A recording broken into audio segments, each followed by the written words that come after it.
오늘은 2018년도 선교대회 마지막 날입니다. 지난 금요일 또 토요일에 걸쳐서 우리 이삼도 전도사님께서 강사로 수고해 주셨는데 큰 은혜가 있었습니다. 감사합니다. 오늘은 세 번째 선교 메시지가 되겠습니다.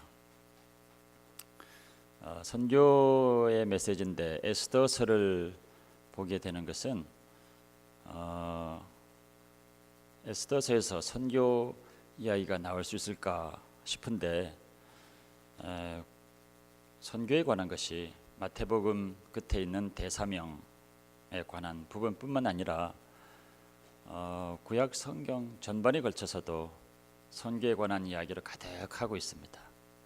성경 어디를 펴든지 선교에 관한 하나님 마음이 있다고 하는 것을 같이 나누기 위해서 에스더의 말씀을 같이 오늘 나누려고 합니다. 특별히 선교와 관련한 말씀을 같이 나누려고 합니다. 에스더서를 이제 보게 되면 우리의 모습을 많이 돌아보게 됩니다. 특별히 이민자로 살고 있는 우리들의 모습.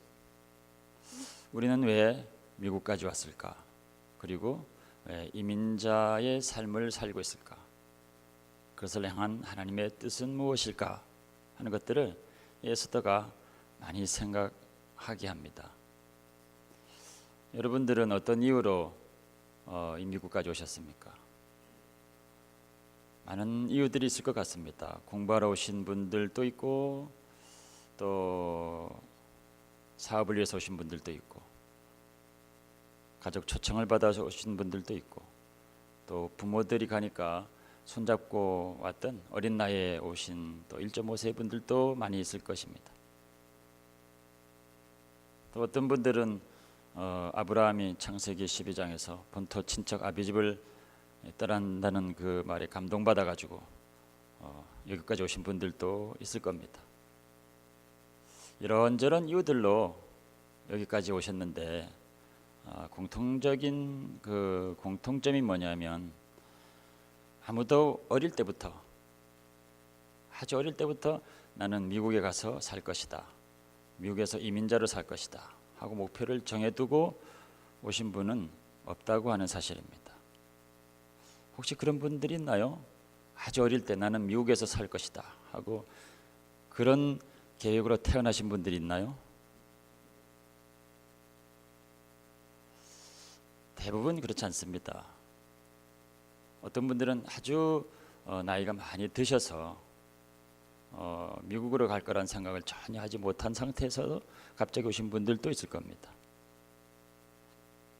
근데 우리는 그렇게 일찍부터 생각하지 못했던 일들을 하나님께서는 우리 안에서 아주 일찍부터 오래전부터 계획하시고 생각하셔서 그 일을 진행을 하셨습니다. 그래서 하나님께서 우리의 발걸음을 계획하시고 인도하셔서 여기까지 오게 하셨다는 거죠. 하나님의 계획이, 놀라운 계획이 있었다는 겁니다. 우리는 여러 가지 이유들로, 이런저런 이유들로 우리가 최선을 다해서 결정한 것이라 생각하고 왔지만, 그러나 돌아보면 하나님께서 그 이전에 계획하셔서 우리를 이쪽으로 이끄셨다라고 하는 것입니다. 근데 이민 생활이라는 것이 여러분들이 다 경험하셔서 다 아시겠지만 얼마나 고달프고 힘든 과정을 다 거치셨습니까? 성공을 하신 분들도 그 성공의 자리에 이르기까지 얼마나 많은 대가를 지불하고 얼마나 많은 어려움들, 난관들을 다 극복하시고 거기에 오르셨습니까? 말할 수 없는 많은 그런 것들과 씨름을 하고 여기까지 온 겁니다. 이민 생활이라는 것이 그렇죠. 근데 이제 본문에서 보여주는 에스더의 삶이라고 하는 것은 에스더도 마찬가지로 이민자로 살았습니다. 근데 에스더는 우리들과 좀 더 심했던 것은 뭐냐면 우리는 그래도 어느 정도는 우리 의지를 가지고 내가 미국으로 갈 것이다. 또 우리가 그래서 또 무엇을 준비해야 된다라고 하는 부분이 있었지만 이 에스더에게는 그런 것이 전혀 없었습니다. 그 부모가 나라가 망하는 바람에 포로로 끌려가서 포로로 이방 땅에서 살게 됐던 것이 이민 생활의 시작입니다. 우리는 미국에 올 때 나름 그래도 준비해가지고 왔는데도 불구하고 많은 어려움들을 극복하고 또 싸우고 이렇게 나아가게 됐는데, 이렇게 포로로 부모가 끌려와가지고 갑자기 살게 된 땅이니 그 어려움이 얼마나 심하겠습니까? 그 상황을 극복하려면 얼마나 많은 대가를 지불을 했겠습니까? 근데 놀랍게도 이 에스더는 그때 당시에 그 여자로서 올라갈 수 있는 최고의 자리까지 올라가게 됩니다. 그래서 그 페르시아 제국의 왕후가 된 겁니다. 그런데 그것이 상식적으로 가능한 일이었을까라고 생각해 볼 때 거의 불가능합니다. 포로로 잡혀갔던 그 사람의 후손이 그 당대 최고의 제국의 왕후가 된다고 하는 것은 현실적으로는 가능성이 없는 스토리입니다. 근데 왕후가 됐거든요. 그 얘기는 뭐냐면, 될 가능성이 없는데 그렇게 되어진 것들에 대해서는 야, 이게 운이 좋아서 그런 것이다, 우리 실력이 좋아서 그런 것이다 라고 하는 것이 아니라, 하나님께서 개입하셨구나, 하나님께서 내게 은혜를 주셨구나, 이렇게 고백을 하게 되는 거죠. 요셉도 그랬습니다. 요셉도 노예로 잡혀갔던 사람인데 나라의 최고의 자리에 오르죠. 그 능력으로 된 것이 아닙니다. 다니엘도 몇 왕조에 거쳐서 그 제국의 2인자가 될 수 있었던 것은 그 사람의 능력만 가지고 된 것이 아닙니다. 느헤미야도 그렇습니다. 느헤미야도 그렇게 잡혀간 사람들이 올라갈 수 있는 자리가 한계가 있는데, 술관원이라고 하는 거의 최고위직까지 오를 수 있었던 것은 하나님의 개입, 하나님의 역사, 하나님의 도우심, 은혜가 있었기 때문에 가능했던 거죠. 그러니까 여러분들이 지금의 모습, 사업을 하시고 또 공부를 하시고 또 직장을 다니고 하면서 이루었던 모든 것들은 물론 성실하게 최선을 다했던 부분도 있지만 하나님의 도우심이 있었다고 하는 것입니다. 그것을 하나님의 은혜라 그럽니다. 우리들은 그것들을 너무너무 잘 압니다. 하나님의 은혜와 도움으로 여기까지 왔구나 하는 것들을 우리는 너무 잘 알고 있습니다. 에스더도 그와 같은 겁니다. 하나님의 도움으로 그 자리까지 가게 된 겁니다.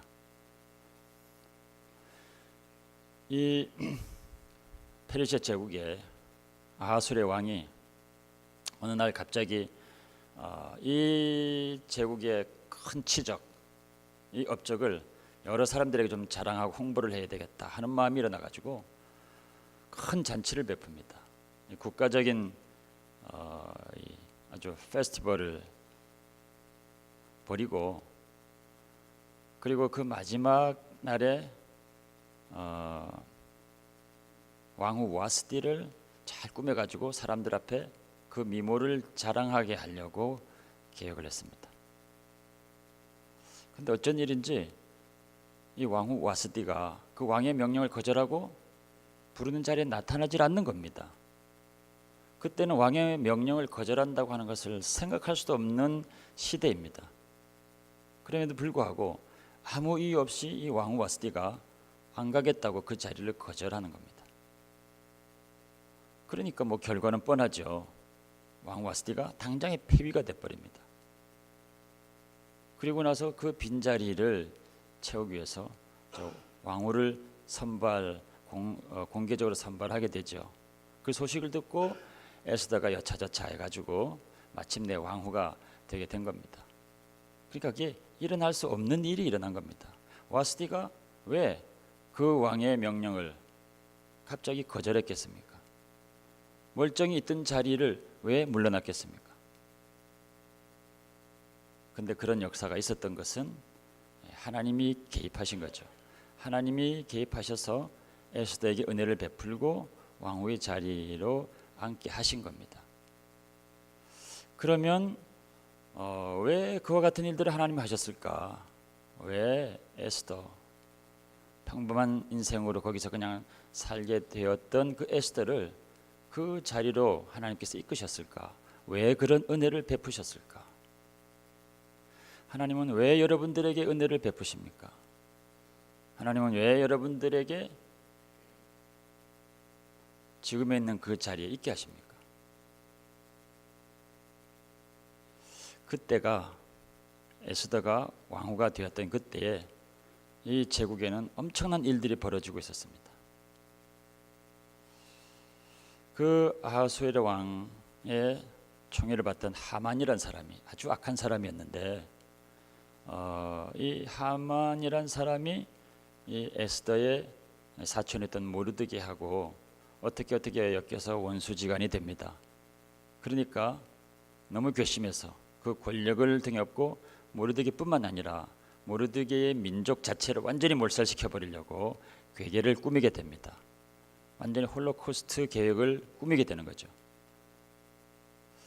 그때 페르시아에는 많은 유다인들이 남아 있었습니다. 나라가 망하고 포로로 끌려왔던 사람들 중에 다시 조국으로 돌아간 사람들도 많이 있지만 그 땅에 남아있는 사람들도 많이 있었습니다. 그건 오래 살다 보면 그런 일들이 있을 수밖에 없죠. 일제 때에도 징용으로 끌려갔던 많은 사람들이 해방이 되고 나서 다시 한국으로 돌아온 사람도 많이 있지만 돌아오지 못하고 아니면 여러 가지 이유로 그 나라에 남아서 제일교포로 남아있던 사람도 좀 많이 있죠. 그런 것처럼 포로로 끌려갔던 이 이스라엘 백성들 중에서 많은 사람들이 돌아갔지만 그 땅에 남아서 그냥 사는 사람도 많이 있었던 겁니다. 그 남아있는 사람들 중에 에스더가 있었고 그 남아있는 사람들이 겪은 이야기가 에스더서 이야기입니다. 돌아간 사람들이 가서 성전을 재건하고 성벽을 재건했던 이야기가 에스라, 느헤미야서라고 한다면 그 땅에 그냥 남아서 살아서 있었던 사람들의 이야기 에스더서 이야기입니다. 근데 그때 그 하만이 남아있던 그 제국의 모든 유다인들을 몰살을 시키겠다는 계획을 하고 왕의 허락을 얻어서 조서를 꾸미고 왕의 의인을 찍어서 변개할 수 없는 명령으로 만들어서 그 제국 전체 다 반포를 했습니다. 그러니까 어느 날 어느 시가 되면 그 땅에 있는 그 넓은 제국에 있는 모든 유다인들은 다 전멸을 하게 되는 겁니다. 그런 계획을 모르드게가 눈치를 채고 에스더에게 나가서 간절하게 호소를 하는 겁니다. 너가 지금 왕후가 된 것이 이때를 위함이 아니냐. 가만 생각해봐라. 지금 이 왕에게 나가서 그 명령을 다시 바꾸어서 유다 백성들을 살리게 하는 조서를 다시 쓰도록 왕의 명령을 바꾸도록 영향을 줄 수 있는 사람은 너밖에 없다. 누가 그 왕에게 나가서 얘기를 하겠느냐. 왕후인 너가 가서 그 얘기를 해라 하고 간절히 호소를 합니다. 그런데 에스더가 심한 고민에 빠지게 됩니다. 왜냐하면 왕후니까 나가서 얘기를 하면 간단할 것 같은데 그때는 왕이 왕후를 계속 불렀던 것도 아니고 또 왕이 부르지 않는데 그냥 나가서 할 얘기겠다고 나가게 되면 왕의 암살자라고 생각해서 비밀 경호 요원들이 쥐도새도 모르게 없애버리던 때입니다. 그러니까 왕이 먼저 부르기 전에는 나갈 수가 없는데 상황은 너무나 급박하고 그래도 왕 앞에 나가서 그 상황을 알려줄 수 있는 사람은 유일하게 에스더인데 모르드게가 간청을 하는 겁니다. 에스더야, 너의 목숨이 위험하다 하더라도 너밖에 없다. 너가 나가서 왕에게 가서 이 사실을 얘기해라. 에스더가 며칠을 고민하다가 금식하고 기도하다가 결심을 합니다. 내가 혹 왕이 내 얘기를 들어주지 않아서 내가 죽더라도 백성들을 위해서 내가 나가겠습니다 하고 고백한 내용이 죽으면 죽으리다 하는 고백을 하면서 왕 앞에 나가서 모든 상황을 얘기를 하려고 할 때 왕이 다행히도 그 얘기 에스더를 믿어주고 그 얘기를 다 들어줍니다. 그래서 하만의 계획이 드러나게 되고 결국 이제 하만이 오히려 처형을 당하게 됩니다. 그러니까 유다의 백성들이 살 수 있는 기회가 생긴 겁니다. 근데 문제는 뭐냐면 이미 그 넓은 제국에 이 소식이 이미 다 퍼져 있고 어느 날 어느 시가 되면 모든 유다인들을 다 전멸시키라는 그 명령이 다 퍼져 있는 상황인데 다시 변개된 이 왕의 조서를 가지고 나가려면 시간이 부족한 겁니다. 어떻게 할 것이냐? 지금처럼 통신이 발달되었으면 간단하지만 그때는 그게 아니거든요. 이 전국에 퍼져 있는 이 소식을 회수하고 유다인들을 죽이지 말아라, 살리라 하는 이 다시 변개된 왕의 조서를 어떻게 전달할 수 있겠냐 말이죠. 여기에 관해서 에스더서 8장 9절에서 14절까지 그 내용을 이제 쭉 기록하고 있습니다. 한번 화면에 띄울 수 있으면 띄워 보시죠. 에스더 8장 9절에서 14절까지입니다.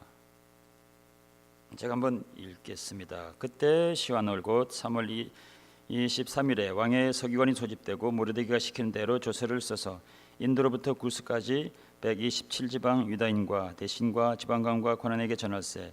각 지방의 문자와 각 민족의 언어와 유다인의 문자와 언어로 쓰되 아하수에로 왕의 명의로 쓰고 왕의 반지로 인을 치고 그 조서를 역졸들에게 붙여 전하게 하니 그들은 왕궁에서 길러서 왕의 일에 쓰는 준말을 탄 자들이라. 조서에는 왕이 여러 고래 있는 유다인에게 허락하여 그들이 함께 모여 스스로 생명을 보호하여 각 지방의 백성 중 세력을 가지고 그들을 치려는 자들과 그들의 처자를 죽이고 도륙하고 진멸하고 그 재산을 탈취하게 하되 아하수에로 왕의 각 지방에서 아달월 곧 12월 13일 하루 동안에 하게 하였고 이 조서 초본을 각 지방에 전하고 각 민족에게 반포하고 유다인들에게 준비하였다가 그날의 대적에게 원수를 갚게 한지라. 왕의 엄연은 매우 급함에 역졸이 왕의 일에서는 준말을 타고 빨리 나가고 그 조서가 도성수산에도 반포되니라. 이게 뭐냐 하면 이 에스더가 가서 이 모든 상황을 얘기했을 때 왕이 그렇구나, 유다인을 다시 살려야 되겠구나 하고 왕이 조서를 다시 만든 겁니다. 유다인을 살릴 조서를 쓴 거죠. 그리고 왕이 어인을 치고 이걸 가지고 전달해라 라고 하는데 시간이 없고 상황이 급박하고 그러니까 그 넓은 땅에 있는 여러 족속의 언어들로 왕의 조서를 다 번역을 하고 서기관들이 모여서 번역을 하고 왕이 타던 가장 빠른 말 준말을 다 풀어가지고 역졸들이 그 말을 타고 사방으로 달린 것입니다. 그러니까 그 왕의 새로운 조서는 복음이죠. 죽을 운명에 처할 사람들을 살릴 수 있는 복음입니다. 마귀의 괴계로 말미암아 영원한 사망 가운데 처하게 된 그 인간들을 살리게 되는 복된 소식이죠. 그 소식을 왕의 서기관들이 모여서 여러 말로 번역을 했습니다. 여러 민족의 언어들로 번역되는 성경을 말하는 것입니다. 왕의 준마를 내어서 역졸들에게 다 할당했던 것은 선교의 일에 헌신한 우리들의 물질과 기도와 여러 가지 모양의 헌신을 말하는 것입니다. 그리고 그 준말을 타고 달리는 역졸들은 선교사님들이 되겠죠. 우리 이삼도 전도사님 역졸 중에 한 명이 되겠습니다. 그러니까 이 이야기는 단순히 한 민족을 구원하는 그런 역사의 이야기가 아니라 멸망해 가는 이 세상의 온 세상 가운데서 멸망해 가는 하나님의 백성들을 구원하시려는 그 하나님의 스토리 곧 선교의 이야기입니다. 그 이야기를 지금 하고자 하는 거죠. 그 일에 이 에스더가 귀하게 쓰임을 받았다고 하는 것입니다. 그 이민자 포로로 잡혀가서 그 땅에 살았던 에스더, 연약한 한 소녀에 불과했지만 그러나 하나님의 손에 잡혀서 놀라운 일에 사용이 됐더라는 겁니다. 모르드게가 간청하는 그 이야기를 그냥 넘겨듣지 않고 그것을 받아들이고 자기 목숨을 걸고 왕 앞에 나갔던 그 일로 말미암아 한 민족이 건짐을 받게 됐는데 그와 같은 순종이 우리 가운데 있다면 우리도 마찬가지로 하나님의 사람들을 건지는 그 일에 선교의 그 일에 사용받을 수 있다는 뜻입니다. 에스더의 이름이 원래 이름이 하다사라고 본문에서 소개하고 있습니다. 에스더, 하다사, 곧 에스더 이렇게 얘기하죠. 에스더, 하다사라는 말은 히브리 들꽃이라라고 하는 뜻이 있습니다. 우리 삼도 전도사님 마지막 그 선교 메시지가 들꽃으로 끝났죠. 들꽃으로 흩어져서 하나님의 복음을 전하자 이런 메시지로 끝났는데, 오늘 제목은 꽃이 별이 되는 것입니다. 전도사님하고 같이 얘기했던 것은 아닌데 또 공교롭게도 이렇게 연결이 되고 있습니다. 그때 말했던 이제 꽃의 개념은 조금 이제 다른 의미로 여기서는 얘기하고 있습니다. 여기서 말한 히브리 들꽃이라고 하는 것은 그냥 하나님의 은혜에 사로잡히기 전에 평범하게 살도록 되어진 우리들의 운명을 얘기하는 겁니다. 우리들은 다 이렇게 하다사, 그냥 이름 없는 들풀 들꽃 같이 태어났다가 사라지는 존재로 사실은 태어났습니다. 근데 이 에스라고 하는 이름은 이제 페르시아의 별이라는 뜻이거든요. 다니엘서 12장 3절에 보면 많은 사람들을 오랜대로 돌아오게 하는 자는 하늘의 별과 같이 빛나리라 그랬습니다. 이 에스더는 하나님의 손에 붙잡혀서 정말 밤하늘에 빛나는 별과 같은 인생이 된 것입니다. 그래서 에스더로 하다사로 태어났지만 아무도 기억하지 않는 평범한 인생으로 그냥 살다가 죽게 된 그런 운명으로 태어났지만 하나님의 손에 붙들리니까 밤하늘에 영원히 빛나는 별처럼 지금도 우리는 이 에스더서를 읽고 에스더의 이야기를 기억하고 그 믿음을 이야기하고 있는 것입니다. 계속해서 밤하늘에 별로 빛나고 있는 거죠. 그 이름 뜻대로 지금도 그렇게 빛나고 있는 것입니다.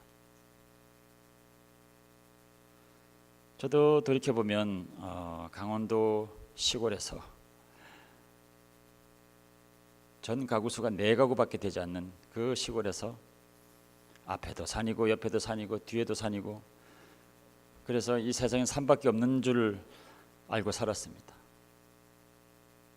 그렇게 살 수밖에 없는 이 하다사와 같은 인생, 그런 운명으로 태어난 것입니다. 그런데 하나님의 손에 붙들리니까 하나님께서 정말 새로운 세계들을 많이 보여주시고 새로운 일들을 가르쳐 주시고 그 일에 쓰임받게 하시는 에스더의 인생으로 바꾸어 주셨습니다. 여러분들도 동일한 것입니다. 우리들이 어떤 때는 이렇게 생각합니다. 우리는 연약하기도 하고 힘도 없고 또 무능하고 어떤 때는 정말 먼지와 같은 인생이다, 이렇게 자학할 때도 있습니다. 하다사로 태어난 우리들의 모든 모습이 그렇습니다.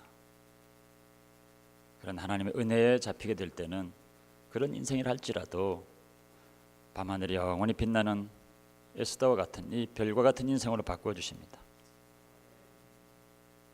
더 놀라운 사실이 있습니다. 세월이 많이 지난 어느 때에 페르시아 지역에서 동방의 박사들이라 사람들이 얘기하는 사람들이 어느 날 밤하늘에 빛나는 별을 보고 감동을 받습니다. 그 사람들은 별을 연구하던 점성술사라 이렇게 많이 알려져 있습니다. 그 별을 보고 감동을 받아서 유대 땅 어느 곳에 메시아가 나겠구나 하는 감동을 받았다는 겁니다.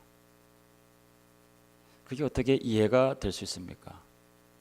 그때까지 하나님께서 한 백성을 택하시고 자기의 모습을 그렇게 많이 나타내시고 율법을 주시고 성전을 지으시고 그리고 함께 하셔서 하나님이 하나님 되심을 그렇게 많이 나타내시고, 그래서 이 땅에 메시아가 올 것이라고 귀띔해 주셨는데도 불구하고 그 백성들은 아무도 그 사실을 모르고 주님이 태어나셨을 때도조차 깨닫지 못했는데 어떻게 그 이방 땅에 그 박사들이 희미한 별빛을 보고 메시아가 나겠구나 하는 감동을 받을 수 있었겠느냐 이 말입니다. 단순히 그 별에 대한 지식이 뛰어났기 때문에 그게 가능했겠습니까? 그 수수께끼를 이 에스더서에서 사실은 풀어주고 있는 것입니다. 이 에스더와 함께 그 페르시아 그냥 남아 있었던 많은 사람들, 그 사람들이 이와 같은 불꽃 같은 믿음으로 그 땅에서 살았습니다. 그 믿음을 전하면서 살았던 것이죠. 어떻게든 그 믿음의 이야기가 남아 있었던 겁니다. 어떻게 전해졌는지 구체적으로는 어떻게 될지 모르지만, 그러나 이 사람들의 영향으로 그 땅에 그 별과 같은 믿음이 남아 있었던 거죠. 그래서 그것이 희미하게 남아 그 박사들에게까지 전달이 된 것입니다. 그래서 그 박사들이 빛나는 별을 보고서 베들레헴까지 이르러가는 그 장면을 우리가 떠올려 보면서 그들을 그곳까지 이르게 했던 페르시아의 별, 에스더의 이야기를 우리가 기억하고 그 믿음을 우리가 기억합니다. 그러니까 정말 이름 없는 한 소녀로 들꽃과 같이 살다가 없어질 뻔했던 그 소녀의 인생이 이렇게 놀라운 하나님의 섭리 가운데 사용될 수 있다고 하는 이 놀라운 이야기를 우리가 듣는 것입니다.